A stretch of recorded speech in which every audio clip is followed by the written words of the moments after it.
If you've been a victim of a scam on Facebook Marketplace, this video is for you. It will explain what to do, where to go, what information you need. At the end, I'll give you a checklist of everything that you need to be able to get law enforcement or whoever you're reporting it to be able to get going with the investigation from the start. And so they don't need to keep coming back to you and requesting more information.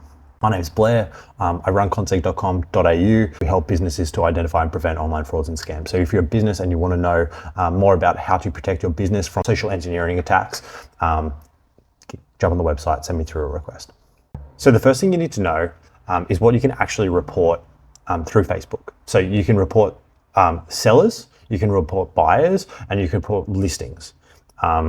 They're pretty much the three things that I understand that you can report on Facebook, like through Meta.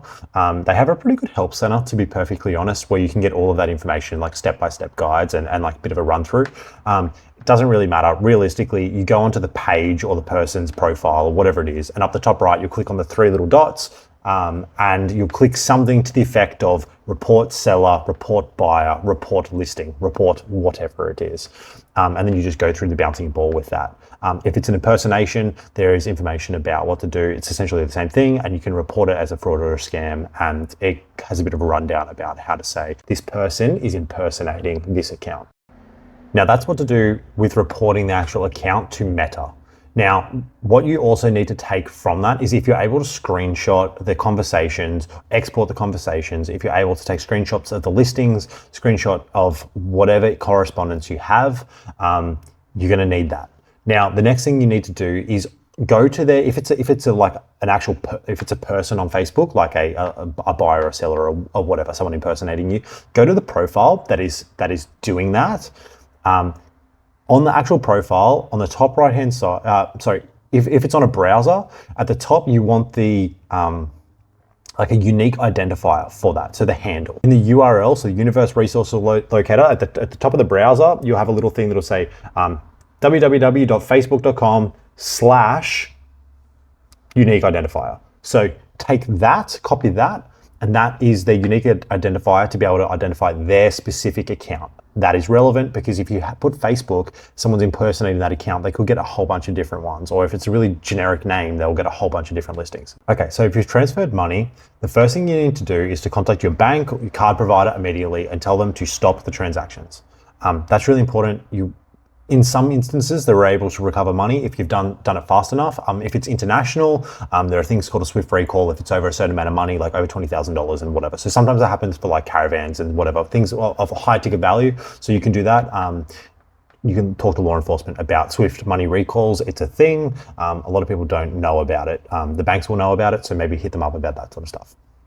Now, the next thing that you do is if you've lost a bunch of personal and confidential information, you can go to ID Care. So ID Care is Australia and New Zealand's national identity and cyber support service. Essentially, they help you to protect your identity online. So you can call them, you can go to their website, just search ID Care if you're in Australia and New Zealand. If you're outside of that, I'm sorry, I don't really know who looks after your information, but that's it for us Aussies and New Zealanders.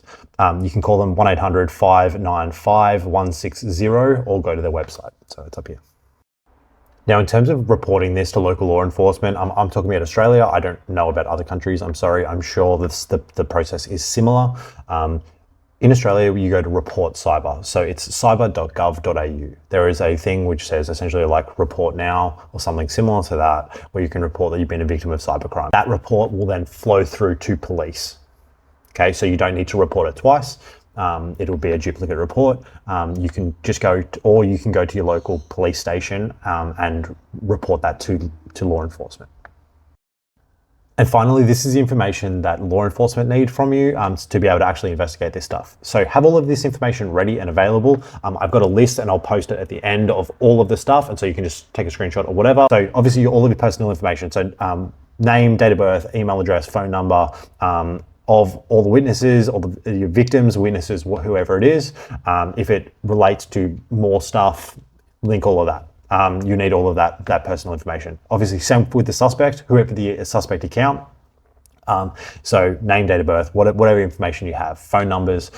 If it is a Facebook handle, which is most likely why you're here, Then you're going to need the Facebook handle, which is what I've described earlier. That's the way that we follow things up through Facebook Marketplace or through Facebook. So you need that, it is relevant. The accounts do get taken down, which means we won't be able to look at them later on. So make sure you screenshot to show exactly what you're looking at the time, so it's documented. If there's any listings, so you'll screenshot the listings, document the listing, the actual ads that are going out, the messages that you've received and any correspondence, any images, anything like that. Now, when you're actually going to report it, you're going to need to describe what's actually happened. If you know what type of scam you've fallen victim to, it can make it a little bit easier to understand how it works and then obviously to be able to report it. So on Facebook in the Help Center, under keeping your account secure, privacy, safety, and security, keeping your account secure, and then avoid spam and scams. There's a section for common scams. So investment scams, romance scams, job scams, lottery scams, loan scams, donation scams, inheritance scams, commerce scams. Common scams are going to be the most common one, which is selling online goods and services that don't exist.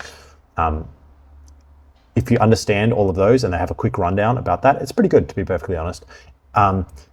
It will help you to understand what's happened and to be able to articulate that to whoever you're trying to report it to. Now, in addition to that, obviously your transaction details. So you're going to need to know your account, account number, BSB, if you can supply the actual, like obviously your bank, if it's with CBA or Westpac, whoever it is, the to account, so the suspect account that has received the funds, if you have the account number and BSB. If you only have the pay ID, that's fine as well, just whatever information you have, and we can follow that up. If you type in the pay ID, sometimes a little name comes up, so the name of that, if it's the phone number, whatever. If it's a account number BSB, you can do a BSB lookup. So if you just Google BSB lookup, you can just put in the BSB number, so the first like 6 numbers or whatever it is, and it will tell you, oh, that is this branch of this bank in wherever. Obviously, for each transaction, you need the amount sent, the time and date. And obviously, if they're different account numbers that they've gone between, then obviously you need those as well for each individual transaction. Obviously, a total financial loss that you've actually received, and the duration for which this incident's been going on. I know I'm going a bit quick, but it'll summarize it at the end. Any other relevant information? So if there's anything that you think is important that we should know about, then obviously that. And if it's been reported anywhere else. So depending on, say, for example, if you reported on Report Cyber and then you've also gone into a police station, they'll want to know that as well, just so they can match up duplicate reports.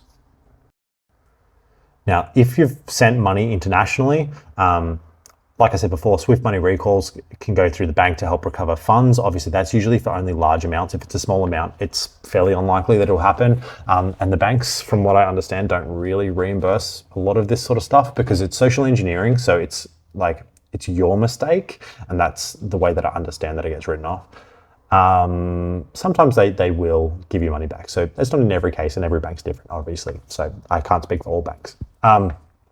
If it's international though, we can investigate this. Obviously, local law enforcement are just going to take the initial reports, and there are ways to be able to send it internationally. It's through Interpol. Interpol is just an agency that talks with other law enforcement all around the world, and you can go on Interpol to see like the countries that are helping out. You just need account numbers, whoever you've sent it to. And you'll provide a statement, and you go through Interpol to be able to refer it to other countries. I personally do a lot of Interpol referrals through to Southeast Asia, Turkey, like that sort of stuff. So that's pretty much my 2 cents. If this has been helpful to you, please hit me with a follow and subscribe. I'll share it to people that actually care or want to know more about it, or have been a victim of scams, friends, family, whoever it is. That's why I make this content, genuinely just to help people out. And if you have any questions or whatever, just shoot me an email, shoot me a DM, and I'll try my best to help out. I would probably prefer to make content like this if it's easier and it makes more sense to people to do that, just so I can reach to more people, and I'm not having to repeat myself in multiple ways. And I also will try and keep updating website with that sort of stuff. So I hope that you found it useful and engaging, and you get something out of it. So I appreciate you guys. Stay safe online.